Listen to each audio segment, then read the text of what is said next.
Bismillahirrahmanirrahim. Assalamualaikum warahmatullahi wabarakatuh. Alhamdulillah. Assalatu wassalamu ala rasulillah wa ala alihi wa sahbihi wa mawala. Allahumma salli wa sallim ala sayyidina Muhammadin wa ali sayyidina Muhammad. Salata abdin qallat khilatuhu wa rasulullah wasilatuhu. Fa anta laha ya ilahi likulli karbin azim. Fafarris ma ana fihi bisirri bismillahirrahmanirrahim. Bersyukur kepada Allah subhanahu wa ta'ala dengan mengucapkan alhamdulillahi rabbil alamin. Salawat teriring salam tidak lupa kita haturkan kepada junjungan kita Nabi besar Muhammad sallallahu alaihi wasallam beserta para sahabat, kerabat, keluarga dan orang-orang yang mengikuti beliau sampai tibanya hari kiamat nantinya. Allahumma salli ala Sayyidina Muhammad wa ali Sayyidina Muhammad. Para pemirsa TPRI Kalimantan Selatan dimanapun Anda berada. Hari ini kita akan mengkaji sebuah hadis yang berbicara tentang tindakan yang bodoh. Apa itu maknanya tindakan bodoh? Terkadang ada seseorang yang mengira bahwa perilakunya adalah baik, sebenarnya adalah fatal. Tidak baik untuk dilakukan. Dan ternyata di dalam hadis pun ada teguran-teguran Nabi dari inisiatif-inisiatif orang-orang yang pada masa dulu bersama Nabi. Ternyata setelah itu fatal akibatnya. Nah disinilah Nabi memberikan petunjuk kepada sahabat-sahabatnya. Hadis yang diriwayatkan dari An Jundab al-Bajali radhiyallahu ta'ala anhu qala Rasulullah sallallahu alaihi wasallam, inna rajulan mimman kana qablakum kharajat bihi kurhatun falamma adathu intaza'a sahman min kinanatihi panaka'aha ay jarahaha falam yarqa ay lam yanqati ad-dammu hatta mata. Qala rabbukum qad harramtu alaihi al-jannah. Al-hadis as-sahih muttafaqun alaih. Diceritakan di dalam sebuah hadisnya Rasulullah sallallahu alaihi wasallam dari Jundab al-Bajali, seorang sahabat bernama Jundab al-Bajali. Nama Jundab ini macam-macam di dalam periwayatan dan ini dinisbahkan ke sebuah tempat namanya Al-Bajali. Semoga Allah meridhoinya. Dia berkata, dia cerita bahwa ini adalah bentuk Nabi juga memberikan petunjuk kepada sahabatnya melalui proses cerita. Lalu ketika itu kata Rasulullah sallallahu alaihi wasallam, Nabi menceritakan, inna rajulan, sesungguhnya seorang laki-laki, mimman kana qablakum, pada masa lampau, pada masa silam, yaitu pada syariat-syariat nabi-nabi terdahulu. Bisa jadi syariat Nabi Musa, bisa jadi syariat setelahnya Nabi Isa alaihi salatu wassalam. Inilah yang diceritakan di dalam hadis. Tapi di garis bawah inna rajulan mimman kana qablakum, maknanya adalah terjadi pada peristiwa terdahulu pada zaman Nabi Muhammad sallallahu alaihi wasallam belum diutus. Apa yang dilakukan laki-laki ini? Kharajat bihi kurhatun. Dia kena luka. Lukanya itu mendapatkan infeksi. Bahasa kedokteran sekarang itu infeksi. Atau lukanya itu mengeluarkan minta maaf cairan yang berbau seperti darah dan nanah. Jadi ada kharajat bihi kurhatun, ada luka di daerah tubuhnya. Nah, lukanya ini membawa darah dan nanah pada masa itu. Falamma adathu, rupanya dia berinisiatif tetapi tanpa ada ilmunya. Nah, ketika dia melihat kurhah atau bisulnya ini, lukanya ini saking parahnya bertambah parah, lalu dia berinisiatif mengobati lukanya, tapi tanpa ada ilmu yang menyandarkan kepadanya. Dia jadi inisiatif dia sendiri. bukan dari petunjuk orang lain, bukan petunjuk dari nenek moyangnya, atau bukan dari petunjuk dari temannya, tapi dia berinisiatif dari hasil analisanya pribadi. Kalau perilaku seperti ini membuat sembuh, apa yang dilakukannya? Dengan bisul yang ada pada tubuhnya, adathun intiza sahman min kinanatihi. Dia ambil busur panah yang ada, yang dia miliki, diambilnya di tempatnya. Apa yang dilakukannya dengan busurnya tadi? Panah ka'aha. Dia tusuk. Dia obati, bukan diobatinya. Jadi dia memang sengaja mengambil busur panah itu tadi untuk membuka mata lukanya, sehingga dia berinisiatif dengan keadaan ini. Dia keluarkan darah dan nanahnya ketika itu. Falam yarqa.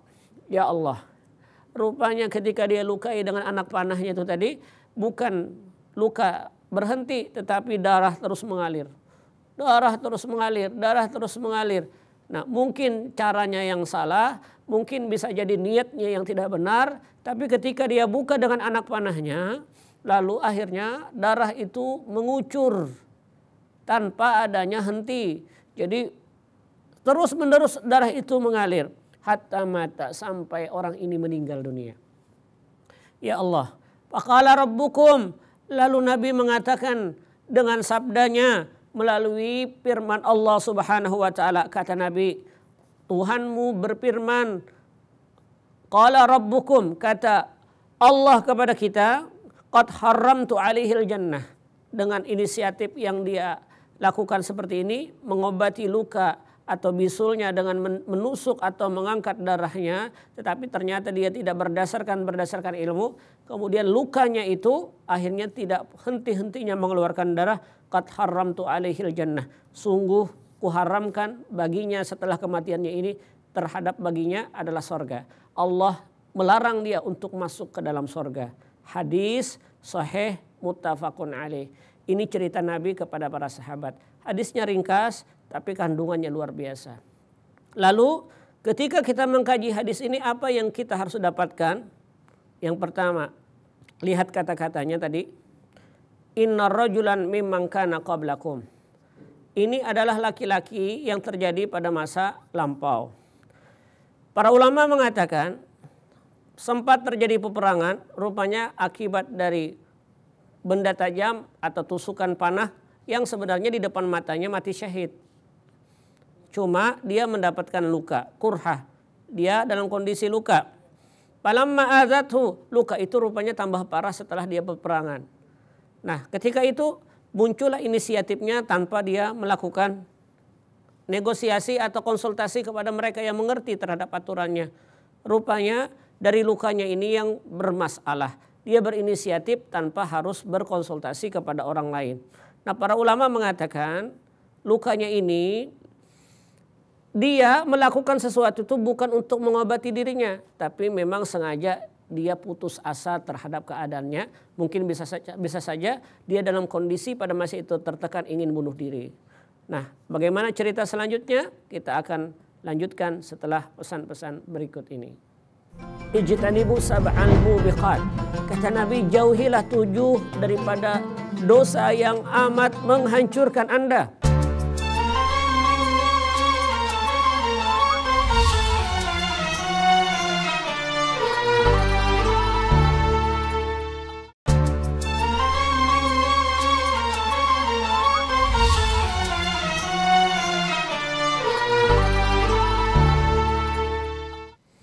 Allahumma salli wa sallim ala sayyidina Muhammad wa ali sayyidina Muhammad. Para pemirsa TPRI Kalimantan Selatan dimanapun Anda berada. Hadis sudah kita bacakan, sudah kita terjemahkan bahwa seorang dari syariat pada masa lampau, dia mengobati lukanya. Dia mencoba untuk mengambil sepotong anak panah lalu dia masukkan ke lukanya, ternyata dia bertambah parah lukanya dan dia mati dalam kondisi membuka lukanya sendiri. Para ulama lalu menafsirkan satu kejadian ini adalah pasca perang. Nah, pasca perang yang padahal pada masa itu berinisiatif, andai kata dia mati dalam kondisi perang, dia akan selamat, yaitu dia menjadi orang yang syahid pada masa itu. Tetapi lukanya itu rupanya dia mengobati dengan diri sendiri tanpa adanya ilmu yang mendasari pada dirinya. Wa kana intiza'u sahmin likai yaqtula nafsahu. Yang kedua, para ulama mengatakan orang ini sebenarnya bukan untuk mengobati, tapi putus asa. Dia melihat lukanya ini tak sembuh-sembuh, lalu dia putus asa. Dia ingin bunuh diri dengan cara melukai lukanya tadi, agar darah keluar terus dari lukanya, sehingga dia mati dalam kondisi kehabisan darah. Nah, jadi menurut para ulama, analisa hadis ini adalah karena bunuh diri, bukan karena untuk mengobati luka. Ini yang dijadikan catatan di dalam hadis ini. Yang ketiga, man qatala nafsahu harramallahu alaihil jannah. Kalau kita menelusuri bahwa berdasarkan hadis-hadis yang lain, bunuh diri atau andai kata dia melakukan sesuatu ini, mengobati lukanya, tapi tujuannya adalah bunuh diri karena putus asa penyakitnya tersebut, maka pada hakikatnya dia bunuh diri. Dan membunuh dirinya sendiri adalah bagian daripada dosa besar yang Allah haramkan baginya, neraka. Nabi pernah mengingatkan, ijtanibu sab'al mubiqat. Kata Nabi, jauhilah 7 daripada dosa yang amat menghancurkan Anda. Di antara 7 itu, yang pertama syirik, kata Rasulullah. Syirik adalah dosa yang akan menjatuhkan pelakunya kepada neraka jahanam yang tidak akan keluar dari tempat itu selama-lamanya. Yang kedua, mudminul khamri, orang yang ketergantungan dengan minuman keras. Ketika orang candu, lalu dia meminum minuman keras, dia mengkonsumsi obat-obatan terlarang yang sebenarnya tidak ada kaitannya dengan pengobatan terhadap penyakitnya, lalu dia minum, dia mabuk dan sebagainya. Ini bagian daripada dosa besar. Yang ketiga, akun liwalidayhi, dia durhaka dengan orang tuanya, adalah bagian dosa besar. Yang keempat, qatlun nafsil lati harramallahu illa bilhaq, bunuh diri, membunuh orang lain adalah bagian daripada dosa besar yang Allah mengharamkan baginya sorga selama-lamanya, bunuh diri atau membunuh orang lain. Yang kelima, termasuk dosa besar, berbuat zina. Perbuatan zina adalah bagian yang merusak nasab seseorang. Yang ketujuh, yang keenam adalah al-qazful muhsanat, menuduh wanita muslimah yang baik-baik berbuat zina dan dia tidak bisa mendatangkan daripada kesaksiannya. Dia tuduh, dia fitnah wanita muslimah itu berbuat dosa, menghancurkan nama orang, adalah bagian dosa besar. Yang ketujuh adalah lari dari medan pertempuran. Nah, di antara dosa besar ini adalah bunuh diri. Rupanya tafsiran dari bunuh diri ini diantaranya adalah orang yang berinisiatif mengobati penyakitnya, namun sebenarnya tidak ada ilmu. Dia konsumsi obat ini, dia lakukan pengobatan ini yang sebenarnya membahayakan pada jiwanya tanpa berdasarkan ilmunya. Oh, ternyata poin yang ketiga dari rangkaian hadis yang kita baca hari ini, membunuh diri itu bukan hanya saja dengan pisau atau berantem atau berkelahi, melakukan hal bodoh yang menyebabkan diri kita terancam nyawanya juga adalah bagian dosa besar. Kalau seseorang gara-gara bisulnya, di dalam hadis gara-gara bisulnya, lalu dia mengobati dengan sendirinya, diambilnya anak panahnya, rupanya dari anak panah itu mengandung infeksi, dibukanya darahnya, akhirnya ternyata dari darah itu mengalir terus-menerus tanpa putus-putusnya. Mati dia dalam kondisi itu, mati tanpa mengobati. Ternyata matinya dihitung sebagai mati bunuh diri, kata para ulama. Ya Allah, kita hindarkan dalam kondisi ini, dalam kondisi bodoh ini kita melakukan sesuatu. Nah, berikutnya para ulama mengatakan dalam perkara-perkara duniawi, terkhusus adalah mengobati kondisi fisik kita, badan kita, ini kita harus berkonsultasi dengan ahlinya. Rasulullah Shallallahu Alaihi Wasallam adalah orang yang tidak akan mengatakan sesuatu kecuali berdasarkan wahyu Tuhannya. Karena itu seorang ulama mengumpulkan sebuah buku, menulis sebuah buku bagaimana cara Nabi mengobati hidupnya. Nabi menjaga pola makannya, menjaga kondisi fisiknya. Bahkan dalam kondisi itu dikeluarkanlah sebuah buku, menurut para ulama ada yang judul kitabnya adalah At-Tibbun Nabawi, pengobatan ala Rasulullah sallallahu alaihi wasallam. Di situ dilakukan contoh cara Nabi menjaga fisiknya. Beliau Nabi Muhammad sallallahu alaihi wasallam menjaga fisiknya dengan rutin berbekam setiap tanggal 17, 19, 21. Hadis yang diriwayatkan oleh Bukhari, dikuatkan oleh Imam Muslim, bahkan ada di dalam kitab Al-Mustadrakat, ditukil di dalam kitab At-Tibbun Nabawi. Ini cara Nabi berobat.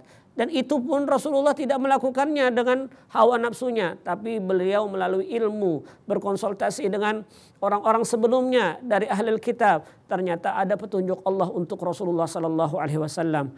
Nah, inilah bagian yang ketiga, rupanya cara kita itu harus berdasarkan ilmu. Kalau kita melakukan sesuatu tanpa ada ilmunya, toh terjadi kepatalan. Fatal, tidak bisa apa-apa.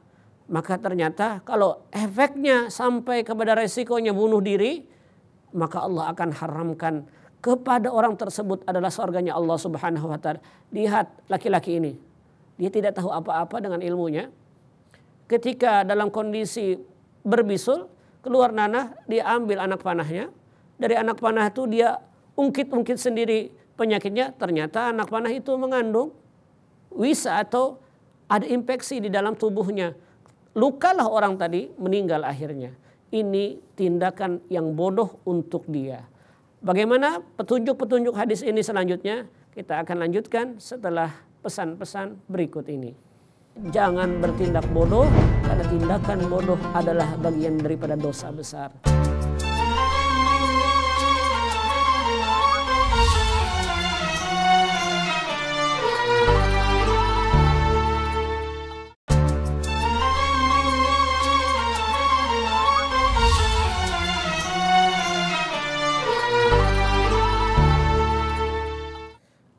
Allahumma salli wa sallim ala sayyidina Muhammadin wa ali sayyidina Muhammad. Para pemirsa TPRI Kalimantan Selatan, dimanapun Anda berada, semoga Allah senantiasa memberikan pemeliharaan kepada kita dan kita diberikan kemuliaan di sisi Allah Subhanahu wa taala. Hadis Nabi Muhammad bagaikan petunjuk di dalam kehidupan yang Nabi sebenarnya sudah meraba, memprediksi, kemudian mengarahkan bagaimana kondisi-kondisi akhir zaman.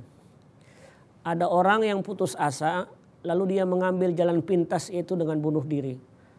Bunuh diri macam-macam. Ada orang yang mengira dia mendapatkan kebahagiaan dengan mengobati otaknya, pikirannya. Dia konsumsi obat-obat terlarang. Padahal sedikit demi sedikit dengan mengkonsumsi obat tersebut adalah hancur keadaannya, hancur jiwanya, dia mendekati kematian bukan mengobati depresi yang ada di otaknya. Oleh sebab itu, kalau kita berkaca kepada hadis ini, inisiatif seseorang yang bodoh, yang merupakan tanpa adanya dasar ilmu, yang merupakan menjatuhkan dia terhadap dirinya sendiri, yang dengan kondisi itu dia jatuh keadaan terpuruk, bisa jadi sebagai dosa besar berdasarkan hadis ini. Karena kiasnya orang yang mengobati bisulnya dengan anak panah ternyata dihitung oleh Nabi pada masa ini adalah dia sebagai bunuh diri. Dengan ungkapan kata lain, qala rabbukum qad haramtu alaihil jannah. Sungguh kuharamkan baginya adalah sorga. Ini kiasan seorang laki-laki yang salah memberikan pengobatan, lalu dia masukkan anak panah ke bisulnya, kemudian keluar darah dan darah itu tidak berhenti sampai dia meninggal dunia. Inisiatif yang salah. Kiasan daripada keadaan ini dari melakukan pengobatan yang niatnya sebenarnya bunuh diri melalui anak panah dijabarkan pada masa sekarang oleh para ulama. Di antaranya orang mengkonsumsi obat yang terlarang yang dia niat untuk mengobati pikirannya karena dia depresi ataupun karena tekanan kehidupannya. Ternyata dia dihitung sebagai bunuh diri andai kata dia mati. Allahumma na'udzubillah, kita berlindung kepada Allah. Sehingga anak-anak muda sekarang jangan mudah terpancing dengan kondisi apapun ketika kita bicara terhadap kondisi keadaan dunia sekarang. Banyak orang memberikan kreativitasnya di dalam hidup. Sekarang banyak fasilitas yang Allah jadikan untuk bisa berkreasi. Kita bisa menggunakan alat teknologi untuk melakukan sesuatu yang berpositif. Kita punya media sosial yang mungkin kita bisa upload untuk kebaikan, bukan untuk mengundang dosa keadaan kita. Begitu pula dengan tekanan-tekanan kehidupan, kalau kita isi dengan kegiatan-kegiatan positif, ini akan hilang rasanya. Bukan dengan cara membunuh sedikit demi sedikit jiwanya. Ingat, cara laki-laki ini dengan mengungkap daripada bisulnya sedikit demi sedikit ternyata dia mati. Begitu pula caranya kalau kita analogi, dia merasa dalam kondisi nyaman, dia konsumsi obat itu terus menerus, tiba-tiba dia jatuh kepada titik terakhirnya, yaitu kematian. Matinya bukan husnul khotimah, matinya adalah mati bunuh diri di dalam hukum agama Islam. Nah, yang berikutnya, menurut kajian para ulama, wa fadlus sabar wa adami tadajjur minal alam hatta la yaqudu lima huwa a'zam minhu kama haddasa lirrajulin min kurhatin. Kalau memang kita tak pandai, andai kata kita mendapatkan penyakit, lalu kita tidak memiliki keuangan untuk berobat. Lalu karena kita tidak memiliki keuangan untuk berobat, as-sabru, kesabaran kita di sisi Allah lebih baik daripada kita berinisiatif melakukan sesuatu yang tindakan kita itu dinilai daripada secara medis tindakan yang tidak sempurna. Nah, kita bicara sekarang kita dihimpit dengan kondisi pandemi, di mana-mana orang melakukan manuver-manuvernya. Ketika analisa kedokteran terhadap COVID-19 bermacam-macam, lalu dia berikan inisiatif yang terkadang inisiatifnya tidak berdasarkan teori-teori kedokteran atau inisiatifnya yang terkadang keliru. Lalu ketika dia lakukan tiba-tiba mendapatkan yang fatal sampai membunuh dirinya, itu pun berbahaya. Inisiatifnya mengundang kemurkaan Allah karena dia masuk ke dalam kategori bunuh diri yang tidak bersyukur terhadap apa yang diberikan oleh Allah. Solusinya adalah sabar sebenarnya. Sabar terhadap penyakit. Sabar terhadap apa yang ditimpakan oleh Allah Subhanahu wa taala kepada dirinya. Memang ucapan sabar itu agak mudah dilakukan, mudah diucapkan, tapi ternyata berat untuk dilakukan. Lihat contohnya, para ulama mengatakan Nabi Ayub alaihissalatu wassalam. Betapa besarnya Nabi Ayub perjuangannya, 16 tahun dia ditimpakan penyakit oleh Allah Subhanahu wa taala. Tidak ada di tubuhnya sedikit pun kecuali dihinggapkan penyakit oleh Allah Subhanahu wa taala. Tidak ada orang-orang yang di sampingnya kecuali Allah Subhanahu wa taala ambil nyawa mereka. Nabi Ayub alaihissalatu wassalam tak ada pendampingnya yang setia kecuali istrinya yang bernama Rahmah. Rahmah yang setia mendampingi Nabi Ayub alaihissalatu wassalam. Tidak ada di dalam tubuhnya sedikit pun, seluruh kujur tubuhnya semua dihampiri penyakit. Hanya hatinya saja yang bersih, yang tidak ada penyakit pada masa itu. 16 tahun Nabi Ayub menderita penyakit. Luar biasa sabarnya. Ketika dia ingin berobat, istrinya mencari pertolongan ke sana kemari, tapi pengobatan itu belum kunjung datang pada masa itu. Apa kata istrinya Rahmah? Ya Ayub, wahai Nabi Ayub, anta nabiyyun min anbiya'ih. Engkau adalah nabi yang salah satu nabi yang diutus oleh Allah Subhanahu wa taala. Idza kunta tad'u ilaihi, andai kata engkau berdoa kepada Allah Subhanahu wa taala, pastajaballahu lak, Allah akan kabulkan segala permintaanmu. Kenapa engkau tidak meminta kepada Allah pada masa itu? Apa kata Nabi Ayub? Kau hitung wahai istriku Rahmah, berapa lama aku mendapatkan penyakit dan berapa lama aku ditimpa dalam kondisi syukur. 16 tahun aku mendapatkan penyakit. Pada masa umurku 80 tahun. 80 tambah 16 tahun, 86 tahun. Tapi sebelum 80 tahun aku mendapatkan kebahagiaan tanpa adanya penyakit. Rasanya aku malu mengatakan kepada Allah, ya Allah sembuhkan penyakitku. Sedangkan aku tidak syukur kepadanya.